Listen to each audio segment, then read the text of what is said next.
How's it going, lovebirds? You are now tuned in to the podcast that brings you relationship advice from real relationship experiences. I'm your host, Derek Brown Jr., and on today's episode of the Good Relationships podcast, I have a very special guest for you, coming straight out of Southern California, Bree Delong. She is a body positivity enthusiast. How are you doing today? I'm doing good. Thanks for inviting me on the show. For sure. I know it's taken us a few months to actually have something booked Oh my and God. From all the things. sicknesses to technical problems. Oh my gosh. I know it's crazy, but I think that, timing is perfect and right now, especially since it's warmer out and we're both feeling a lot better and excited about the topic of today. And I know this one is something that everyone, I don't want to say everyone because hopefully not everyone can relate to it. But if someone has experienced this in the past, then I know that it's just going to be really good for them to hear what you have to say. So, episode 39, the aftermath of a cheating ex. Yay. I know, right? But before we get into the questions, I just wanted to ask, what kind of things do you have going on right now? Share a little bit about yourself with the lovebirds and yeah. Oh, just living the 25-year-old dream of, graduated college. I have a degree in sociology. I don't really know what to do with it, but, so kind of just I love animals, and I foster for the animal shelter. That's my biggest passion right now. So that's kind of what I'm pursuing as far as a career. But to make money and have time for traveling and fostering and everything, I'm just actually waitressing right now, which, if anyone in the service industry knows, is very difficult to leave because the money and the time off allotted is great. So yeah, and then like I said, I like to model for fun. I wouldn't really say that I am a professional yet, but it's really helped me with my body consciousness and being positive, and really given me a whole nother outlook on life. And it's actually, as far as feedback that I've gotten, like just from Instagram and my friends, has really changed a lot of people's lives too, to like the positivity reflects on them, and it makes them want to love themselves more as well when they see that if their friend can do it, then they can do it. And so passion for animals, waitressing, and sometimes taking modeling pictures. Excellent. That it was definitely well worded, and I think it's really awesome that you have people who look up to you and everything you're doing in terms of body positivity and going after what you believe in. So, yeah, let's get into the questions. That's how we always do it here on the podcast. And like I said, feel free to just share it all if you need to. I know that this is a very kind of sensitive subject. I know it is for me at least, and probably a lot of people. So yeah, let's just have fun with this one. Yeah, as much fun as possible. I'm like, it's right. definitely sad to say it's pretty relatable for a lot of people. Just I don't know why it sucks that this is what happens, but get your advice out there and maybe it could help somebody else. All right, let's do it. So question number 1 is, what did you learn from your experience with your ex? Well, I don't want to say, too good to be true, but if 100% of the things that somebody in your relationship is making it seem too good to be true, and you still have a gut feeling that something's off, something's wrong, and you're trying to convince yourself every day that it is just as good as it seems, but your gut's telling you it's not, then there's probably something that's not perfect. And, don't take your feelings too lightly. A lot of times I feel like your body and your mind and your spirit will naturally tell you when something is wrong, and you'll want to believe you're crazy. Other people will tell you you're crazy. And you know what? Sometimes maybe you are wrong. Maybe you're overthinking it. That happens. But I feel like a lot of the times, especially with myself, my gut has been correct. And I always chose to push it away and ignore it and, tell myself that I was just overthinking things and that all the little pieces I was adding up in my head were just coincidence. And you know, in the situation, turns out they weren't. The you know the things that I found, and you know the lies that I caught, all were adding up to just one big truth of that he wasn't loyal, that he was, you know, extremely manipulative, and was gaslighting me the whole time. So, you know, I learned to trust my gut instinct more than I ever thought I would, and you know, I don't want to say like every time you have a gut feeling about something, then you're probably right. But if it's been things over and over again that have added up to, you know, something that seems off, then you're probably right. You should probably stick to that gut feeling, and you know, don't let your guard down. What is gaslighting, if you don't mind sharing? So there's actually this really old famous movie about it, and it's basically my best definition of it is somebody trying to convince you you're crazy when they're doing something wrong. So they make you feel like everything that you're thinking is wrong, and that, you know, all the little things you found about them being unfaithful, or even, you know, them being, I mean, the whole plot of the old movie is like a murder, like the guy's trying to get the woman's money, and it's like not anything to do with cheating. But people can gaslight you into anything. Like your friends can gaslight you into thinking that, you know, you're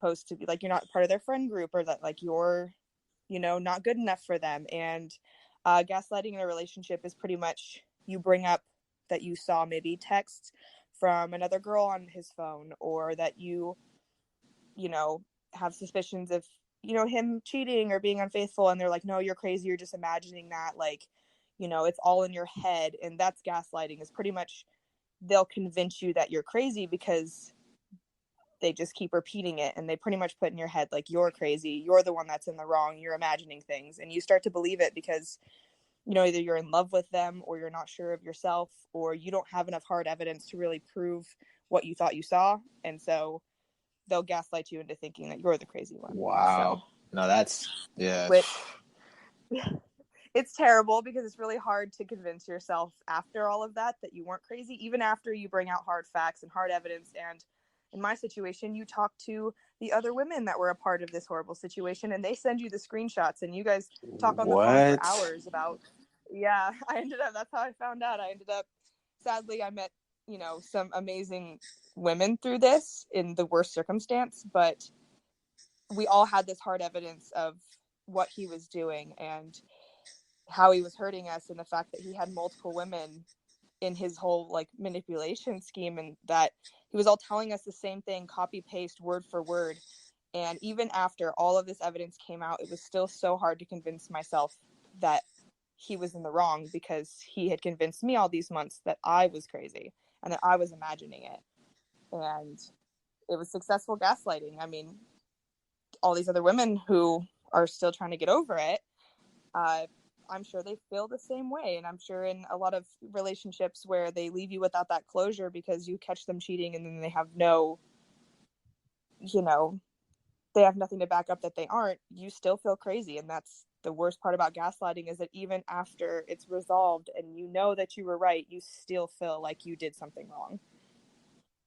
So it's like almost like an abusive relationship, but a mentally abusive. Like there was no physical abuse or anything like that, but gaslighting is a mentally abusive thing that can happen in a relationship, and it happens to a lot of people without them realizing it.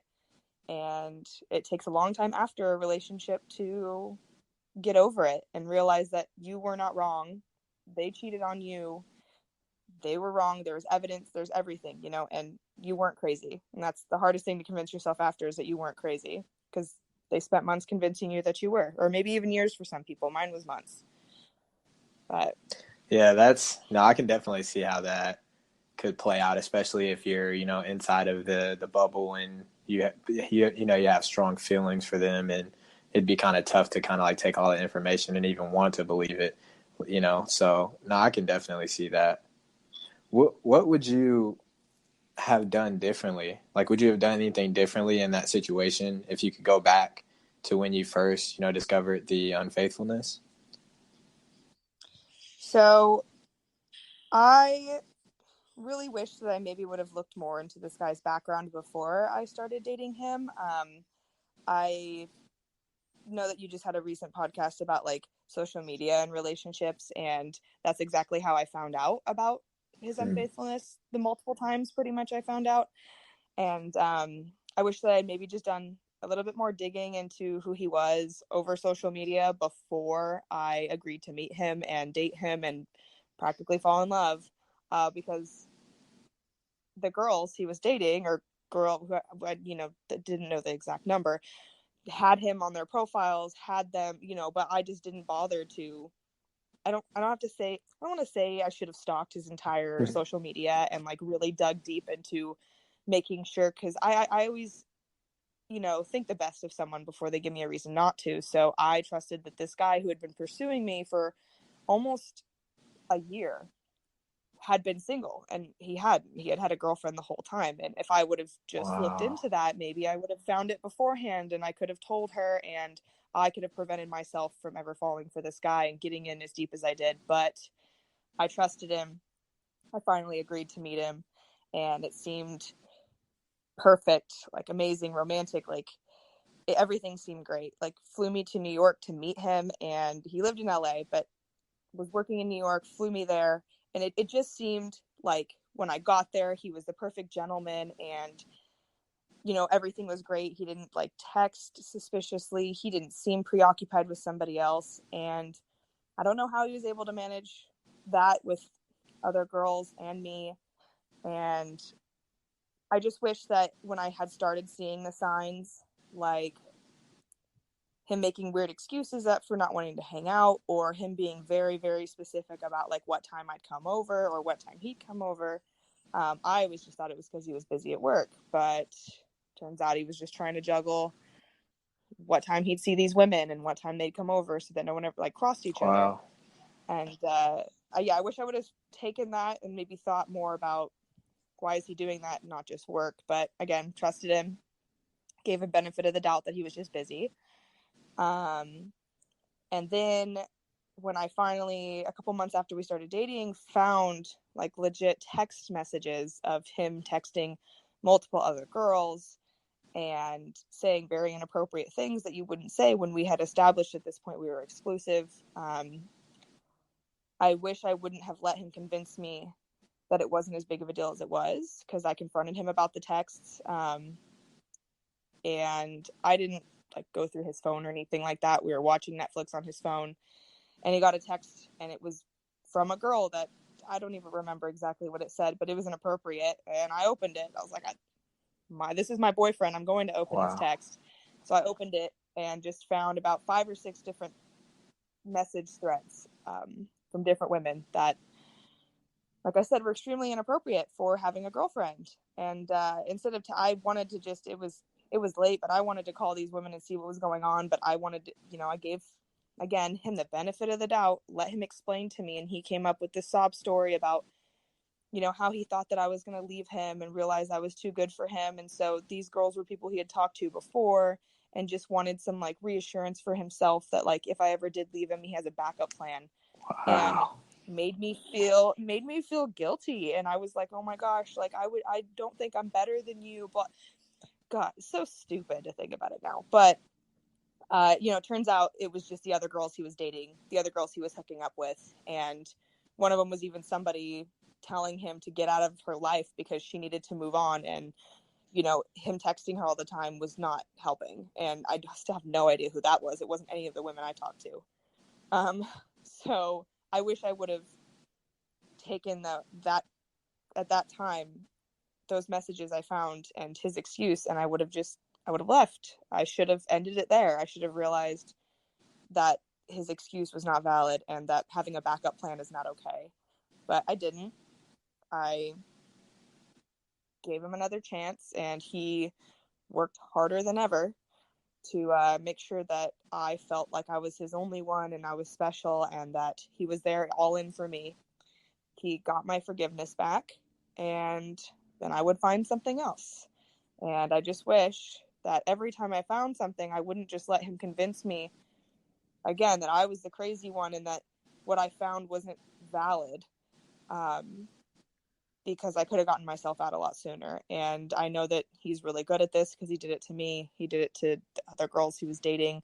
And he's still continually, I'm sure, doing it. I've since blocked him on everything. I don't want to see what he's doing at this point. I have to move on. So this is just his game. But I wish I would have, ended the game with me before it Mm. started. And, that's what I would go back and do, is tell myself, you're not crazy. It's exactly what it looks like. Don't let him convince you otherwise, and leave. But I didn't. I think that's amazing advice, really, especially being out of the situation. It takes a lot to even look back on that situation and even say that, because it sounds like you experienced a lot, especially giving someone the benefit of the doubt. Like, I can't imagine what you were going through to still give someone a chance like that. And it kind of just shows just how good of a person you are, and how much you want to experience a really good relationship, even if it seemed like he was not being truthful and such. So yeah, I definitely have a lot of respect for you in that light. Yeah, well, thank you. It's definitely hard to look back at the things that I found and the things that I heard, and not want to slap my past in the face and be like, what were you thinking? Like, come on, look, listen, if this was your best friend telling you, like, oh, today I found these text messages on his phone, or today I found some other girl's lingerie in his room, today I found all these things that I found with a clear mind and out of the relationship, make absolutely no sense that I stayed. It doesn't. I mean, I even had his roommates, who are his best friends, hinting at me that I wasn't the only woman in his life, and I chose to ignore them and just believe him. And I don't know why would his practically best friends be ratting on him? And it's like, I think they were tired of his shit Mm-hmm. too. Mm-hmm. They're like, they were tired of it. And I never realized too, like, I don't want to hold anybody's past against them, especially if it was, them bettering themselves. But he did used to be, he was out of NA. Like, he used to be, addicted to drugs and had this terrible past. And he had been sober for all this time and really had built himself back up. And so I just wanted to give him the benefit of the doubt. And I didn't want to hold that past against him. But sadly, like, he had been lying his whole life and was so good at it at this point that he just now, his new addiction was using women. Mm. And getting them to fall in love with him. And so he knew he wouldn't be lonely. And then if they left him, whatever, he had another one on the side. And I said, I never want to hold someone's past against them. And when I tell people, like, oh, yeah, he used to do this and this, and they're like, well, why would you date him? I'm like, because he's sober now and he's good. And, he's come up from a lot. And so maybe I thought that would make him more humble and make him, you know, have more respect for relationships and life. And it ended up just being the opposite. Like, he's only in it for himself now. He's so used to just manipulating people and lying he's never going to get over that addiction. Like, that addiction will never leave him. Like, he might not be drinking or doing drugs anymore, but his other addictions to lying and using people for his own personal gain isn't Mm. gone. So, like I said, now being out of the relationship and thinking again about all the things I found and the things his best friends were telling me and the lies that he'd come up with that didn't seem right, it's so obvious to me now. It's like, why didn't you see that? But when you really care about somebody and you don't want to lose all the good things you have with him, even if they are fake, you'll ignore all the bad Mm. things, just because you want to hold on to what you think is the truth, even though it's all a lie. It's hard to tell yourself that. How has life been different for you after the situation? Well, I think with, after any breakup, after I left and just finally had the evidence I needed to be like, I you can't convince me anymore. I'm literally talking to the other person you were dating, and I've seen evidence of you dating more people. Like, it's all right here. This is it. I'm out. I'm done. Um, you have to heal yourself from that. I've been definitely a little bit more closed off for a while, just kind of needing to keep to myself. And I had a while there where I was just extremely upset and like depressed over the situation, and it wasn't like I was missing him, but I finally thought that, like, after a really long time of being single, that I'd found the person I was going to be with for forever. Like, that's exactly how he made me feel, and I had to get over that. I had to go back to living the way that I was used to, and just get used to being on my own routine again and giving up on the idea that I had finally found like my forever, if that sounds so corny, but you know. So it's been a few. I broke up with him in March, so it hasn't been a really long time, but over the course of that time, it's been just me getting back to my old routine of, you know, hanging out with my friends, trying to travel more, making plans. I just started dating again, which has been interesting because, you know, I want to open up, but I feel super closed off. And, you know, I'm meeting some great people, and I'm not really nervous anymore for these first dates and for getting to know somebody, but it's like opening up completely. That's been kind of hard because I'll start seeing little signs in a guy that I start dating that remind me of my past, and they'll turn me off from it. And like I said, I don't want to bring like my past into these new relationships, but there's still like simple signs that I'm like, okay, I don't really like that. You know, I'm not saying like, oh, well, my ex cheated on me, so you are too. Mm-hmm. It's just, it kind of has given me a new like perspective on not wasting my time trying to force something to work if I already find signs that it won't, or that I feel like I'm trying too hard to like somebody, Mm-hmm. um, and I like want things to change. Like you shouldn't do that. So um, yeah, I've been just getting back to my old routine. Getting, you know, I'm happy again. I'm back out with friends, traveling, concerts, going to the gym. You know, all the things that you do to kind of like recover after any type of loss, whether it's heartbreak or loss of family member, or just, you know, you've been upset, big life changes. So yeah, I mean, I'm kind of just getting back to my normal routine and trying to push that out of the way, and not like forget that it happened. I learned my lessons, but just kind of get him out of my head completely so that I can move on to a new relationship, take what I've learned and use that for the future, but not hold grudges against other people. Right, So right. No, I think that's really, really good. Like, that's a really solid way to heal from that relationship and to have a new perspective on life and just slowly easing into it and not really forcing yourself. So I think that's really good. What thank you. advice would you have for someone else who may be in a similar situation? And this is the last question I have for you today. Okay. um, so kind of like what I said, always trust your gut in the end. You know, even if you end up being wrong, which you sometimes you can be wrong, your gut can be wrong, but if you are constantly have that gut like retching feeling in your stomach every time they're not around, or you see something and it just makes you feel uneasy, whether you're right or wrong, that relationship's probably not the healthiest for you, and you should probably either try and fix it by communicating with them, or you should leave, because it's not healthy. I mean, I was losing weight, and not the healthy weight, because every time I wasn't around him, I was afraid that he was, you know, being unfaithful, and he was. Um, but it made me not fully enjoy life after a while, because all I was thinking about was him and worried about him and checking up on every little thing on his social media, trying to find, and I mean, I'd always find something suspicious, but we had just gotten over fighting about something else I'd found, or he had just convinced me that, you know, like I was wrong about something I found, so I wouldn't bring it Mm-hmm. up. But it would ruin my day, it would ruin my week.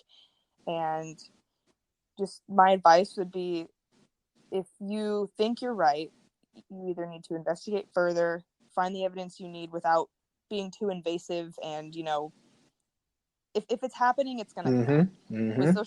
With social media now, it's so much easier to cheat, but it's also way easier to get caught. Like, nothing is hidden. Um, if a girl is with a guy, she's going to post it. Guys won't.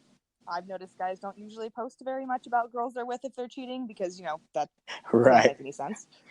But a girl's going to post, and you're going to find it. And if you find it, you're not crazy. Or, you know, don't, like I said, make yourself think you're crazy. Don't let them think you're crazy. Say something. And if you feel like it's not a reoccurring thing, then you need to get out. And, you know, I don't want to say once a cheater, always a cheater, because I do believe people can change. But as far as I know, he's not changing. So, and also, I think what I'm really thankful for is that once the other girl he was hurting and abusing in this situation found out about me, she told me. She was super brave and, you know, put herself in a super vulnerable position and told me everything. And, you know, it's people sticking together. Like, I just don't want to say like women sticking together, because men can do it too. If they see something that they know, like their friends getting cheated, or, you know, they find out that their girl's dating multiple guys, like they should say something. Like, I don't want people to think, well, it's not my business. It's like, but it is your business. You don't want people to be hurt the way you are. And that's what this girl did for me. She told me everything. She presented it to me. And like I said, it sucks that this way we met, because she's a great girl. And I just think that, you know, you don't want other people to get hurt the way that you were. So I think you should say something. The worst thing that's going to happen is they're going to say, oh, you're crazy. And they're going to side with the man that they're with. And that's fine. That's their own deal. But I think that if you see wrong, you should say what you see, and you should, you know, stick by what you would want someone to do for you. So that's another piece of advice. You know, don't get bitter and then just let them be hurt just because you were hurt and you think it's not your problem. It's like, it's also your problem, and you know that you would have wanted been told. I would have wished I was told earlier, if someone else would have known. But, you know, I said, if you see something, say something, because the worst thing that's going to happen is that person won't want to talk to you, but it really won't matter, because you at might least be you helping know. them out. Like, you could be doing them a big favor, even if they don't know it yet or even appreciate it yet. Like, hopefully they'll look back on it and show some kind of appreciation for taking, showing them some kind of light out of a situation that could really put them in an even darker place. Yeah. And even if they don't believe you or choose not to believe what you tell them, they're going to know when they see the evidence for themselves that you were right, and they can do with it what they want. But, you know, I just don't feel like it'd be fair to know someone else is being used the exact same way you were and not say anything, especially if they overlap each other. Like, if I saw he was dating someone like a year from now, I'm not going to approach her and be like, by the way, a year ago, this is what he did. But, you know, his last couple relationships, we all overlapped. So, of course, we were going to say something when he's dating like multiple of us at a time. And I'm like, oh, he said he was in this state working. She goes, no, he was with me. And I'm like, oh, okay, well, you know, he was with me on this day that he told you he was, you know, it's all like at the exact same time. That's when I think obviously it should be said. But, you know, don't go out of your way for like years from now. If I see him dating somebody, I'm not going to be like, oh, a couple years ago, this is what Right. he did, because that just makes me look Right. better. But, you know, I just think if it feels like you should say something, then you should. Don't let them think that you're crazy, and you're not. Like, if you have proof and validation and a gut feeling about it, you're not crazy. And you know what? Even if you are crazy, that relationship's not healthy for you. Get out. Like, even if you're completely wrong about everything, just get out, because that relationship's never going to work. You can't be constantly thinking someone's going to be cheating on you and put yourself, it's just going to make for an unhealthy relationship. So just get out. Get out. Know your Get worth. out. Know your worth and get out. Yes. It's like, no, there's so many people in this world. You'll find somebody for you, and just get out. If you're not happy and if things aren't salvageable at that point, and it's something big like cheating, just get out. I know it's hard, but you're going to be so much better in the long run, instead of marrying them, having kids, like getting through some serious stuff and then finally finding out like definitely they were cheating, and then it's just so much harder to get out at that point, you know? Yeah, that'd be a whole different situation. Yeah. Well, yeah, but that's my advice. Yeah, thank you. I hope mean, that people won't have to go yeah, through I it. hope not. And I mean, I think you shared like your story basically shared a lot in terms of like what people probably have gone through and what they can expect after the situation and what they should expect whenever they know someone going in that situation. I think you covered like pretty much everything that needs to be heard for someone who's either dealing with someone who maybe be unfaithful or just getting out of that situation. So I truly appreciate you for sharing your story and sharing everything that you did. I can't.